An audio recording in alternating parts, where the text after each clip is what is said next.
19వ తేదీ పార్లమెంటు సమావేశంలో కాంగ్రెస్ ఎంపీ శ్యామల కిరణ్ కుమార్ రెడ్డి అడిగిన ప్రశ్నకు కేంద్ర రైల్వే శాఖ మంత్రి అశ్విని వైష్ణవ్ కీలక ప్రకటన చేయడం పట్ల నారాయణపేట జిల్లా రైల్వే సాధన సమితి అధ్యక్షులు డాక్టర్ సాయిబాబా లీగల్ అడ్వైజర్ రఘువీర్ Yadav advocate red cross society జిల్లా అధ్యక్షులు కె సుదర్శన్ రెడ్డి మాజీ ప్రిన్సిపల్ సిపిఎం రాష్ట్ర నాయకులు వెంకటరామారెడ్డి సిపిఐ ఎంఎల్ మాస్లైన పార్టీ నాయకులు కాశీనాథ్ రాష్ట్ర నాయకులు భారతీయ కిసాన్ సంఘ్ రాష్ట్ర జోనల్ కార్యదర్శి వేణుగోపాల్ టీడీపీ పట్టణ అధ్యక్షుడు గోపాల్ యాదవ్ రైల్వే సాధన సమితి సభ్యులు సూర్యకాంత్ సిపిఎం నాయకులు బలరాం సిపిఐ ఎంఎల్ నాయకులు కంచి నారాయణ భారతీయ కిసాన్ సంఘ్ జిల్లా కార్యదర్శి అనంతరెడ్డి జిల్లా ఉపాధ్యక్షులు శాసమాల బాలప్ప నగర అధ్యక్షులు ఆకుల వెంకటప్ప నగర కార్యదర్శి అంజనయ్య యాదవ్ గొడుగు లక్ష్మీనారాయణ ఇతర అఖిలపక్ష నాయకులు పాల్గొని రైల్వే సర్వే పనులు అయినందున పార్లమెంటు రైల్వే శాఖ మంత్రి సమాధానమిచ్చిన సందర్భంగా హర్షం ప్రకటించడం జరిగింది. వెంటనే రైల్వే శాఖ ద్వారా ఈ ప్రాంతానికి నిధులు కేటాయించి పనులు ప్రారంభించి ఈ ప్రాంతానికి న్యాయం చేయవలసిందిగా కోరుతున్నారు. నేను డాక్టర్ సాయిబాబాని నారాయణపేట జిల్లా రైల్వే సాధన కమిటీగా నేను 4 సంవత్సరాల నుండి చైర్మన్గా ఉన్నాను. అప్పుడు వికారాబాద్ టు కృష్ణాకు రైల్వే సాధన కమిటీ కొరకు మేము అప్పుడు చేసినాము, సర్వే అయింది.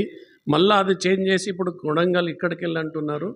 దాన్ని మనకు అయ్యిందని మొన్న పార్లమెంట్లో కూడా కిరణ్ కుమార్ రెడ్డి గారు రైజ్ చేసినప్పుడు అశ్విని వైష్ణవ్ గారు శాంక్షన్ అయింది 121.7 కిలోమీటర్లు శాంక్షన్ అయింది రైల్వే అన్నందుకు మాకు చాలా సంతోషంగా ఉంది.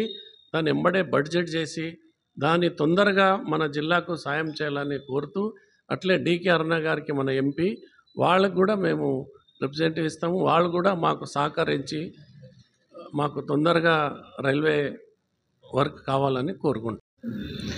నా పేరు సుదర్శన్ రెడ్డి. నేను సురలక్ష్మి డిగ్రీ కళాశాల రిటైర్డ్ ప్రిన్సిపల్గా మరి ఇప్పుడు ప్రస్తుతానికి ఇండియన్ రెడ్ క్రాస్ సొసైటీ జిల్లా చైర్మన్గా పనిచేస్తున్నాను.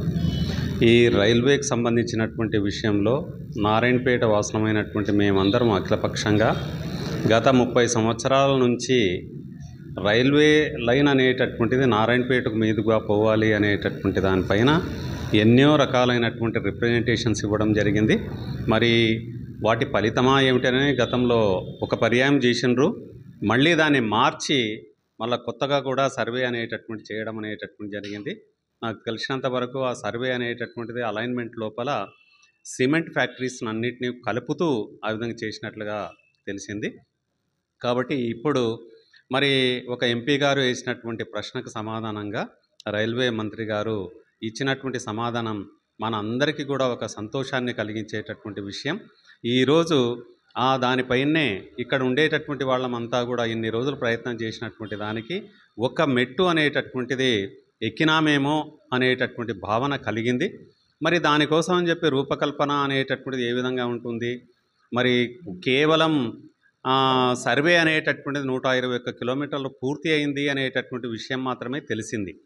అది కూడా అఫీషియల్గా మరి మన స్థానిక ఎంపీ గారు అయితే రైల్వే బడ్జెట్ లోపల మనకు వచ్చినటువంటి నిధులు ఏవేవైతే ఉన్నాయో వాటిని మాత్రం ప్రస్తావించింది. కానీ మనకు ఈ వికారాబాద్ మరి నారాయణపేట మీదుగా ఉండేటటువంటి రైల్వే లైన్ గురించి ఏమీ చెప్పలేదు. కాబట్టి అఖిలపక్షంగా మేము ఈరోజు ఇక్కడ ఉండేటటువంటి వాళ్ళమంతా కూడా కోరేటటువంటిది ఏమిటి అని అంటే, గౌరవ ఎంపీ గారికి మరి స్థానికంగా ఉండేటటువంటి ఎమ్మెల్యే గారి దృష్టికి కూడా తీసుకొని వెళ్ళి ఇటు రాష్ట్ర కేంద్ర ప్రభుత్వాలు ప్రయత్నం చేసి ఇప్పుడు ఈ రకంగా ఉండేటటువంటి దాన్ని వాళ్ళందరూ కూడా ప్రయత్నం చేసి దీన్ని సఫలీకృతంగా చేసినట్లయితే మన కోరిక అనేటటువంటిది తప్పకుండా సఫలమవుతుంది అనేటటువంటి ఉద్దేశంతో గౌరవ ఎంపీ గారిని ఎమ్మెల్యే గారిని ఇక్కడ ఉండేటటువంటి వాళ్ళంతా కూడా కలిసి రిప్రజెంటేషన్స్ ఇస్తే బాగుంటుంది అని చెప్పి మనం గతం లోపల కూడా చాలా ఉద్యమాలు చేయడం వల్లనే కొన్నింటిని సాధించుకోవడం జరిగింది. అటు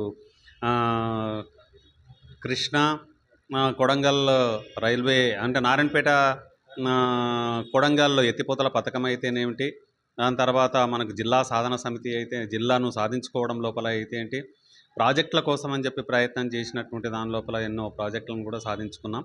అది నారాయణపేటకు ఉండేటటువంటి ఒక చరిత్ర.